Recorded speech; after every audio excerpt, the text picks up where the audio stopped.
Taigi, pradedam šios dienos kortą.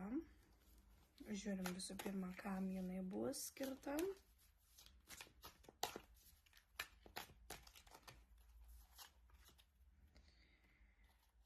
Žmogui, kuris skaičiuoja, kurio santykiuose gali būti toksiškas bendravimas,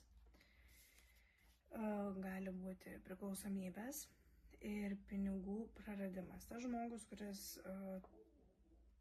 prarado pinigus. Arba išleido.